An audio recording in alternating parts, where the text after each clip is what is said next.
CEE, Central Europe Explained, an IDM podcast series powered by Erste Group. CEE Special Edition, Education for a Brighter Future. Hello everyone, my name is Rinka Burazer from Croatia. I'm a student of history at the University of Zagreb. Hi, I'm Carlotta Rohrbach. I'm from Germany and I study currently Economics of Globalization and European Integration at the University of Bari in Italy. Hi, I'm Samira Radončić. I'm from Montenegro and I studied law at the University of Rome La Sapienza. Hello, I'm Jelena Kulikin from Moldova and I'm studying ecological chemistry at the Institute of Chemistry. And I'm Thomas Dentant. I'm from Belgium and I study public administration at KU Leuven. In our group, we discussed on how education can influence a brighter future, actually how role of research can influence policy making.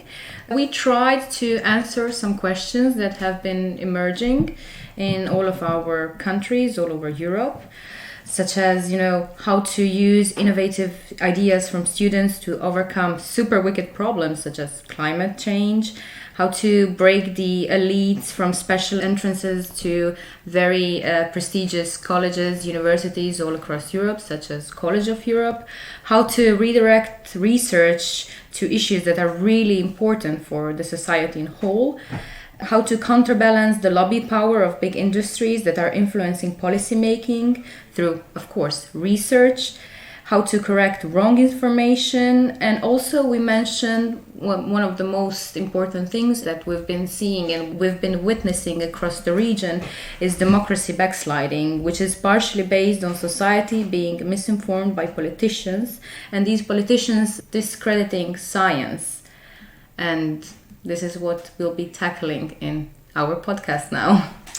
Yeah, and so when we think about these issues, we kind of thought about where this might come from in the EU, as the EU is really making sure that it stands out from all over the globe with its values, with its ambitions, with equality, or at least trying to create equality amongst its citizens. And so elite persistence in general shouldn't be a problem. But when we look at the framework in the EU that we're living in, then as we see, the College of Europe is very hard to access, for example. And why do we see this elite persistence and presence? Well, it's on the one hand, we figure due to a high amount of costs. So costs are a problem for not financially as stable families for sure, but it's not only the costs from the financial perspective, but it's also the information advantage that the elite has compared to normal people, everyday people, the real EU citizens,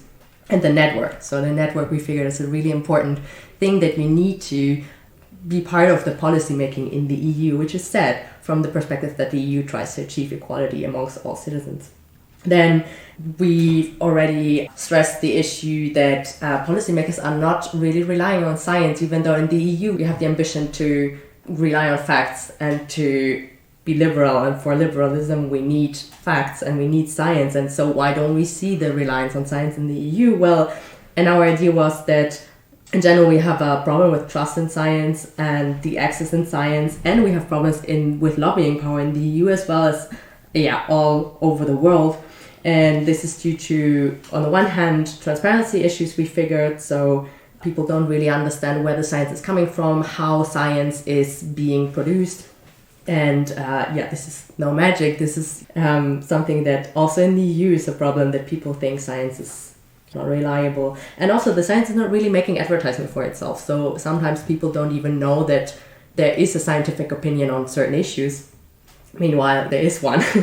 And then also what we figured is really a problem is that knowledge remains unused. What we see in universities, that people write papers and people do their master thesis, their bachelor thesis, just write something, and then it remains in the archives of the university and no one will ever look at it again. So there's really lost knowledge, which could be used to tackle the super wicked problems that we have, because climate change requires innovation, and innovation relies on very genuine ideas, which apparently we feel in the EU are getting lost in archives.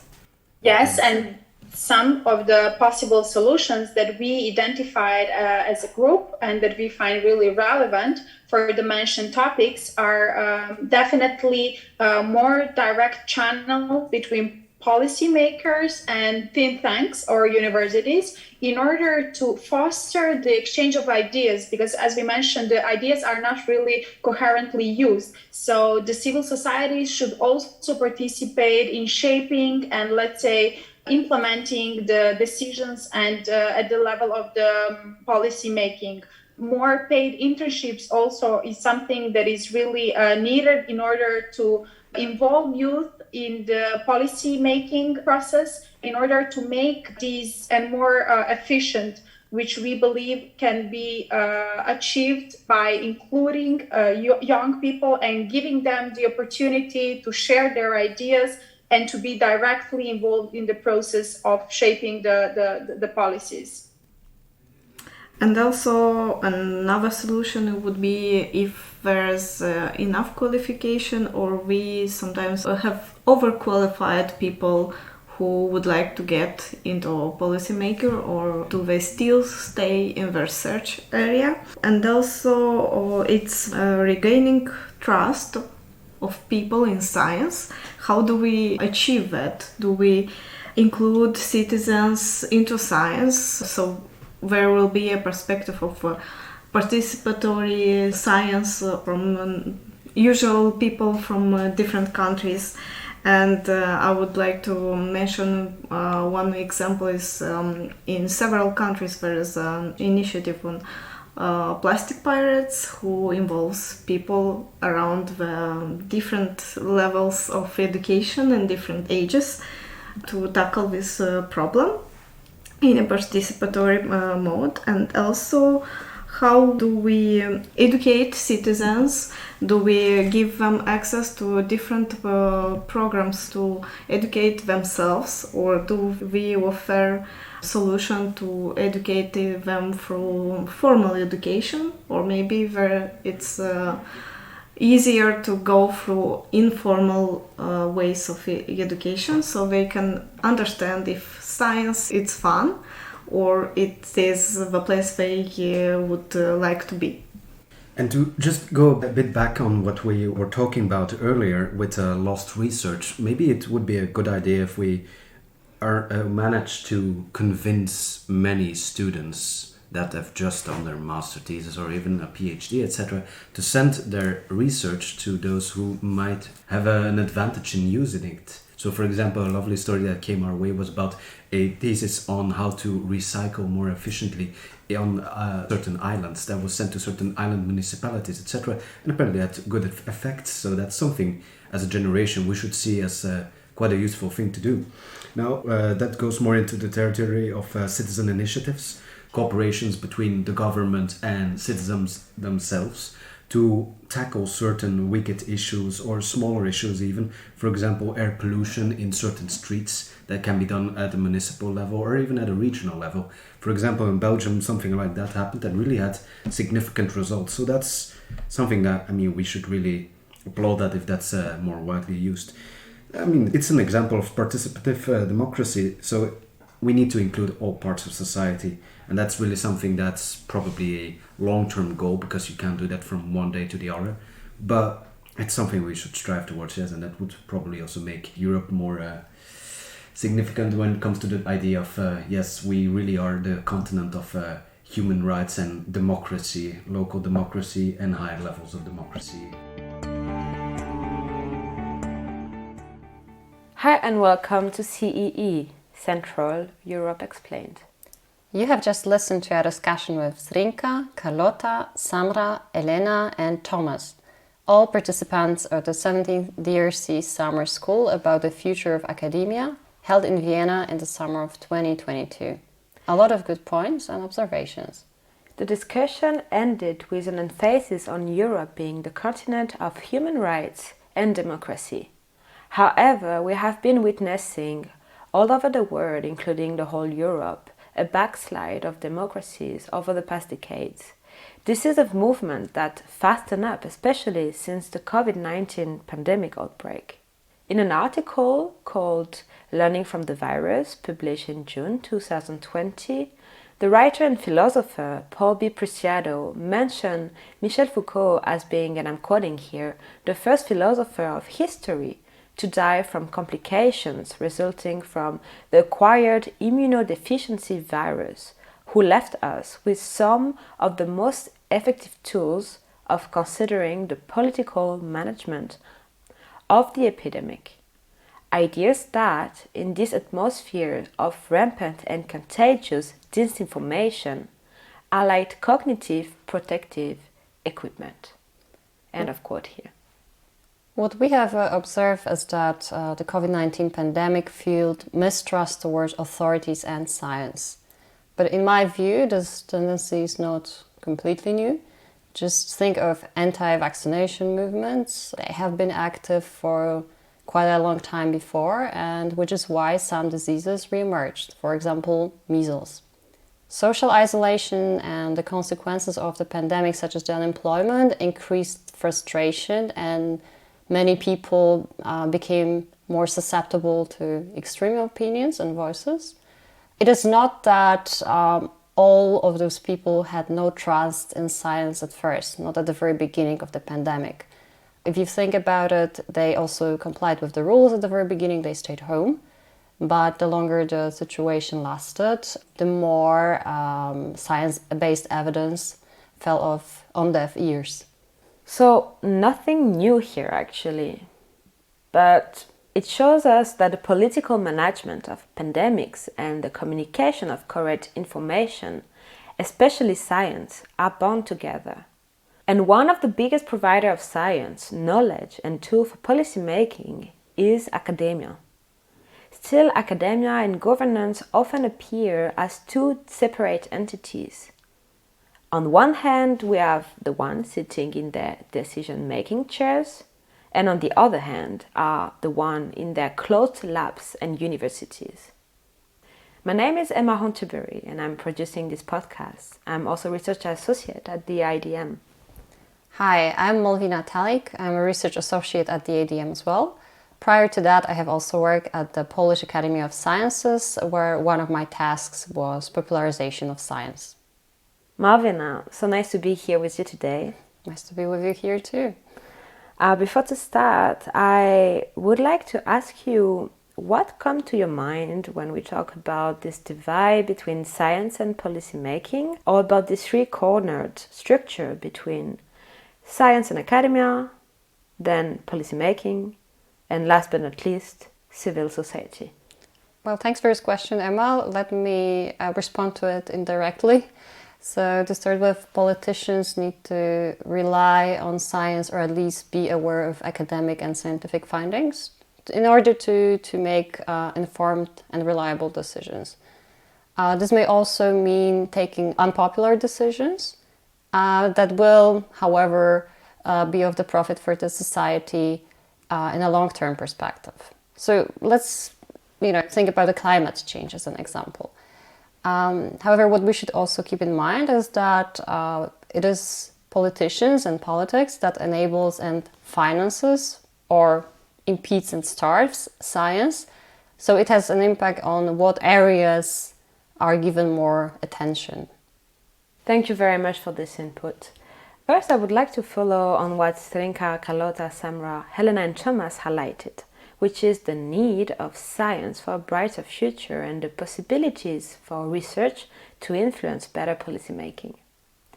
Going from there, Malwina and I will discuss this issue and especially the need of making better use of science and of bringing it closer to the rest of the population to foster democracy. And there I'm talking about participative democracy especially. So once again, we also have conducted some anonymous interviews during this DRC Summer School, so please do not be surprised if you hear unknown voices. So first, let's talk about the connection between science and democratic backsliding. And to make it clear, we do not now mean to strengthen the cliché of a slow and boring academic. Am I right? I strongly oppose this view that academics or academia and science are too slow. It is true, however, that academia and politics have a different pace, a different modus operandi. But thorough and reliable research requires time, because jumping to conclusions may do more harm than good, if you think about it. Politics, on the other hand, is very high-paced. Politicians are expected to react fast, to provide information, and to provide them in an easy-to-grasp way. So, in a way, those two worlds are apart, but they are apart for good reasons. And indeed, what they need to figure out, and Mehdi did quite well during the pandemic, is to communicate with one another. Science provides information that politicians need to make informed decisions in the context. Absolutely, absolutely. And also before, Emma, you have mentioned democratic backsliding. And in cases of countries that experience democratic backsliding, the relationship between academia and policymakers can be more tense. And then various scenarios of relations between the two come in play. So there are countries where, despite the backlash on democratic institutions, the academia and science retain their autonomy, because the academic community is still influential to be openly attacked by the politicians. Another scenario is when academia retains its autonomy, but the funding for some research is withdrawn as soon as the opportunity presents itself. And in this way, policymakers can limit a scope of research or of some areas of research. And finally, there are those cases where academia becomes a political of policymakers, and then by doing so, they can implement their own ideas and promote some research more than other.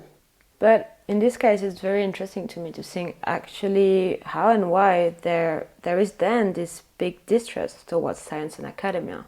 What's your take on this point? I think there are many explanations of that fact. Since we were talking about politics, I would say that politicians also played a part in this. We could have observed it during the pandemic, where some politicians would undermine the trust in science and present their own opinions as facts.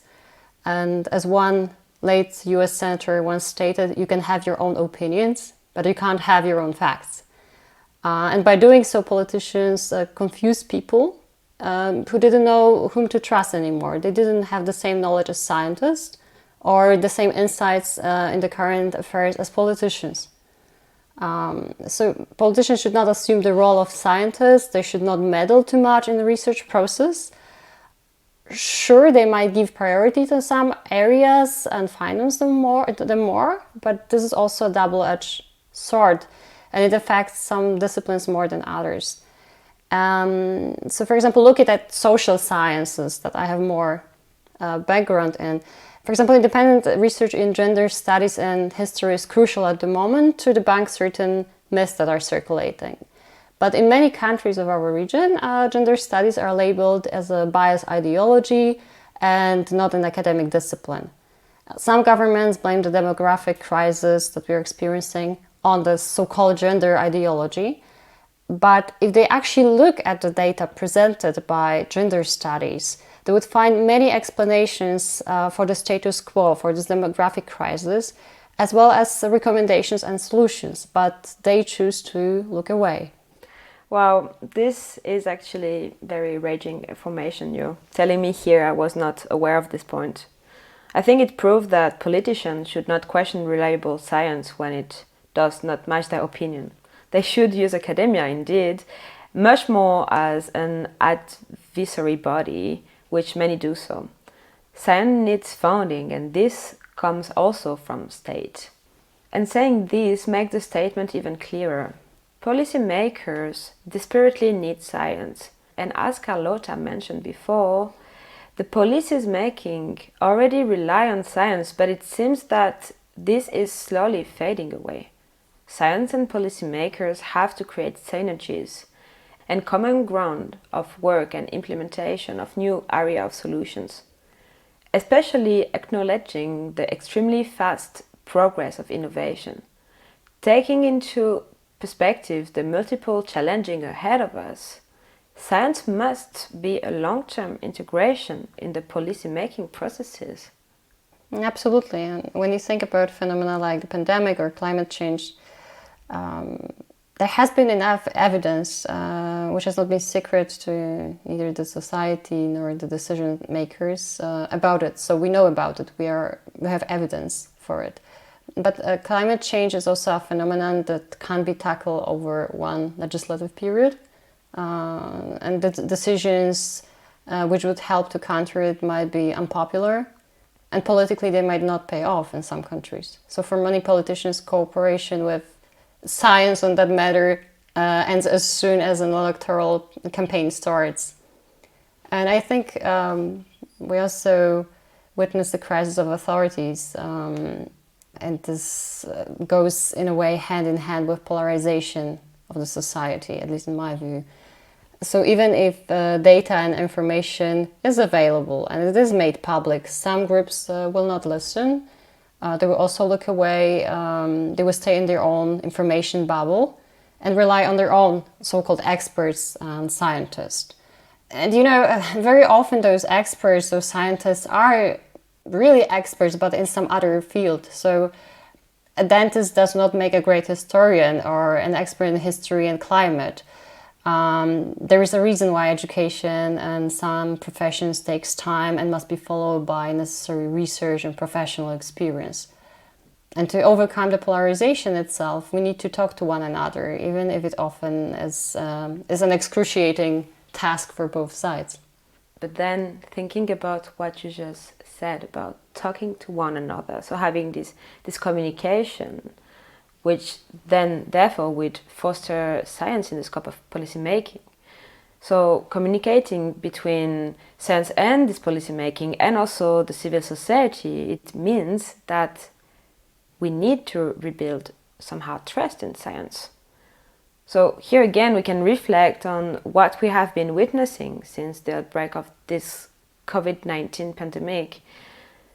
Did this crisis foster a societal distrust towards science? Are we currently witnessing a break in the phase, which would also lead us to complete failure in solving these urgent worldwide challenges, such as climate change, as you said a few times already, Malvina, but also food and water insecurity or economic stagnation? But this being said, we figured that the main point is this communication, talking to one another. Then we can wonder how to tell true stories that everybody can understand. And for this, how can we share knowledge by using science better and making it accessible to all? So let me ask you a question whether you see any knowledge sharing obstacles, either personal or organizational, occurring on the EU level which hamper the EU policy making output or the EU policy making process? I think the most evident thing is the lack of trust between the citizens and the EU policy making. So I don't really think that any organizational or personal barriers go into mix. I think that EU actually does well in getting rid of these kind of barriers. But if there is no trust between these groups, you can't really expect any knowledge sharing. Even the scientific field is trying, or even the policymakers, when they're trying to hear, if there is no common trust, you can't really expect any real impact. So if it was up to me, the main thing I would really go for is setting up a real communication to set up a mutual trust between different groups of stakeholders, and that might stimulate some knowledge sharing in the future.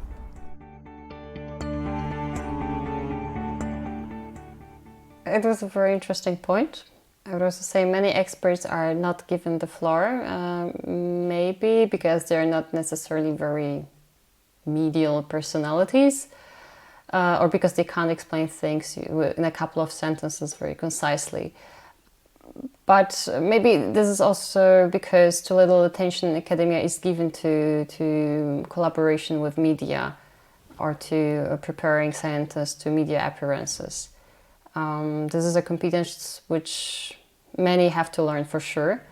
But if we want more academia and more impact of academia on politics and everyday life, then we also have to listen to what scientists have to say. You know, we can't expect them to accelerate the research, which has to be thorough. So listening and having this trust and communication then seems to be the major element of a symbiotic relationship between science and policy making. And for that trust to be earned, it is only possible if science, policy making and civil society communicate also on a similar level. So again, I'm wondering here, how we can tell to the public scientific stories? How can we share the narratives? And should scientific communication be simplified? Indeed, science is not for the few. Everybody should be able to get access to it and to understand it. In this sense, language is central and science should be communicated in the way that the general public can also reach and understand. Yeah, if I can make a point here, I agree, as it was mentioned before, that the quote that people don't know that there is a scientific opinion on certain issues. But you know, at the same time, the information is very often already there. All that we have to do is to Google, to search for it, to verify sources. Because we don't live anymore in the times, you know, where we could rely only on newspapers, printed encyclopedias. We actually have an opposite problem. We deal with an information flood. You know, we are bombarded with information, a lot of information every single day. And very often it's algorithms that decide for us what we see. And the thing with algorithm is that it does not necessarily spread scientific information as much as it does spread some emotional news or even fake news. I completely agree. I think the point here when we talk about reach and when you say that the information is already there is most that the language it is used to be communicated should be able to be understood by a broader public. But as you said, I think a big point is also this flood of information and also the fake news which goes along. And to this extent, there is this Austrian project, Europe gegen COVID-19. Am I saying it right in German? Europa gegen COVID-19? Europa.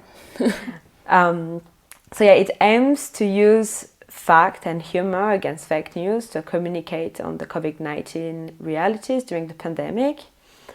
So here it was about proving fact-based and interdisciplinary education content about myth and fake news. So the project then promotes a positive European sense of community. And mainly it also addresses itself in a regional and a cross-border manners, as such challenges should not only be tackled individually by countries, but rather regionally, because the pandemic does not have any border. It makes no sense, yeah. But well, here let's listen to the input of Sebastian Schäfer, Managing Director of IDM. I think dialogue is very important, that we open up. We must have much more discussions with the broader public. Less academic conferences, more discussions with the broader public, and especially formats where we make use of what we've learned over the past 2 years.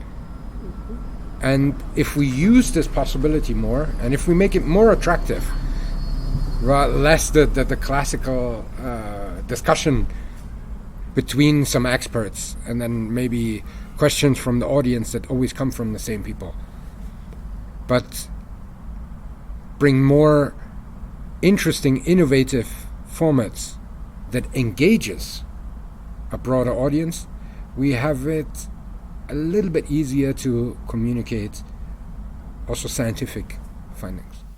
So that was a very interesting point, but on the other hand, despite better communication and connection between science and the broader public, there must be strong direct bridges between decision makers and science. As a solid ground for evidence-based solution making, we must embrace a long-lasting dialogue between the policymakers and the scientific sectors, especially if we witness this imbalance. The ongoing role of science and research in decision-making, and also with this East-West divide, which is still there all the time, building bridges will lead to more equality among the research community, and so to a better way of communicating scientific outcomes. Yeah, as you, Emma, mentioned already much earlier, politicians need science and innovation. There's no doubt about it. But what we should also consider is international science and international cooperation in science. You know, learning from one another, sharing what we already know, to be able to grow together, not just in the States, or to be able to grow internationally as a region, as a group of states. It isn't so that there's nothing happening in this regard. And you mentioned East-West divide. I would say that in Central and Eastern Europe there is a huge drive to receive ERC grants. Those are huge grants given by the European Research Council. And the requirements are constructed in such a way that, first of all, the project has to be very innovative for the given discipline, but also easy to explain to a broader audience, to a broader public, because people who are in juries are from very different fields, so they have to be able to understand what a person who wants to receive this grant is talking about. And also those projects have to be as international as possible. Thank you. Okay, actually I was not aware of this, and that's super interesting. But again, I guess there is still this need of reforming and increasing inclusion, diversity and better communication to foster open science and access to research. Ultimately, a remaining key point is finding the ways researchers can reclaim their legitimate space in fact-based decision-making, especially given the increase of this anti-scientific stand in policy and society. So here we ask Sebastian the question, how to do so? That's a very difficult question. I would say that we should, on the one hand side, try to engage more, in a sense that we need not only to find results and then communicate them in our bubble, but work much more on scientific communication. On the other hand, it's also important that we sort of reclaim the age of reason, in a sense that this distrust in science and research that is perpetuated also by decision makers. On the forefront, for instance, Donald Trump and the likes, needs to stop. We need to defend science and research as the foundation of a modern, democratic, value-based society.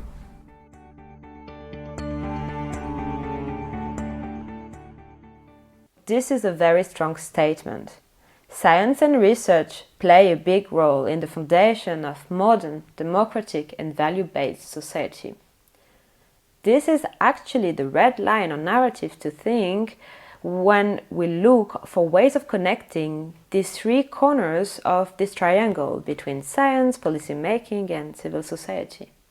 In order to do so, we should probably turn the problem around and start of rebuilding roots of trust.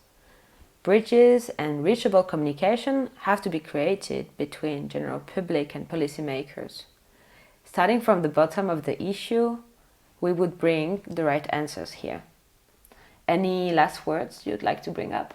Well, Emma, I can echo what you have just said, but I'm also an optimist. I think that there is a light in the tunnel, and a lot of scientists address the civil society directly and popularize science through their social media channels, through YouTube channels. All in my home country, and some of those scientists became even, I would say, scientific celebrities, but in a good sense of the word. We talked before about bringing information in an easy to grasp way to the general public.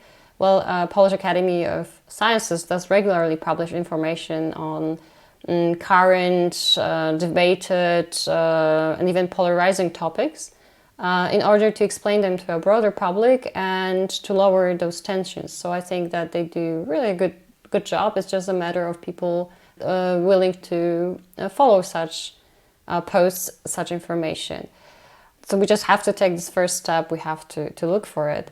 And last but not least, as a civil society, we can hold our politicians accountable for their ignorance. You can stigmatize such behaviors when they confuse opinions with their own opinions with facts, or they take their own opinions for facts. And we can think twice when casting a vote, you know. We can make science great again. Okay, there's one more thing that I would like actually to end. I think Carlotta mentioned that a lot of research done by students gets lost in the archives. Exactly, yeah. She meant master thesis or bachelor thesis. There is actually a way to change it. There are a couple of publishing houses, at least in Austria and Germany, that offer to publish master thesis for free. Of course, you have to meet certain requirements, but this is also a way of, you know, saving your own work from being forgotten. With that being said, thanks for listening to CEE, Central Europe Explained. We hope that you will join us again very soon. And please tell everyone you know to subscribe and review the show. It really helps us to make the podcast community grow.